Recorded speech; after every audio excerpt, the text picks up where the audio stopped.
ചുട്ടുപൊള്ളുന്ന ചൂടിൽ സാധാരണക്കാർക്ക് ആശ്വാസമായി രാജ്യത്തെ പ്രമുഖ ധനവിനിമയ ഇടപാട് സ്ഥാപനമായ ജോയ് ആലുക്കാസ് എക്സ്ചേഞ്ച് കഴിഞ്ഞ ഏതാനും വർഷമായി സംഘടിപ്പിക്കാറുള്ള ബീറ്റ് ദ ഹീറ്റ് പരിപാടിക്ക് സമാപനം. കനത്ത ചൂടിൽ നിന്ന് ആശ്വാസം നൽകാൻ തൊഴിലാളികൾ അടക്കമുള്ളവർക്ക് വെള്ളവും മോരും തൊപ്പിയും സൗജന്യമായി വിതരണം ചെയ്യുന്ന പരിപാടിയാണ് ബീറ്റ് ദ ഹീറ്റ്. സ്ഥാപനത്തിൻ്റെ സാമൂഹിക പ്രതിബദ്ധത സേവനത്തിൻ്റെ ഭാഗമായി സംഘടിപ്പിക്കുന്ന പരിപാടിക്ക് മുൻ വർഷങ്ങളെപ്പോലെ തന്നെ ഈ വർഷവും വലിയ സ്വീകാര്യതയാണ് ലഭിച്ചത്. The sun is so hot, so this water you guys are giving it to us is very good. It will help us to reduce the hotness of the sun. It's good for us. It will help our hearts. So we are grateful. Thank you very much. Thank you.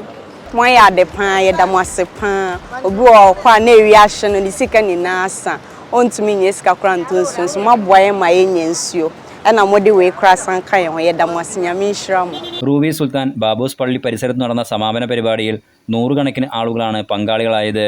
രാജ്യത്ത് ഉടനീളം പ്രവർത്തിക്കുന്ന ജോയ് ആലുക്കാസ് എക്സ്ചേഞ്ചിൻ്റെ 45 ബ്രാഞ്ചുകൾക്ക് പുറമെ labour ക്യാമ്പുകൾ, പള്ളികൾ എന്നിവിടങ്ങളിലായി ഏകദേശം 2.5 ലക്ഷത്തിലധികം വെള്ളവും മോരും തൊപ്പിയുമാണ് വിതരണം ചെയ്തത്.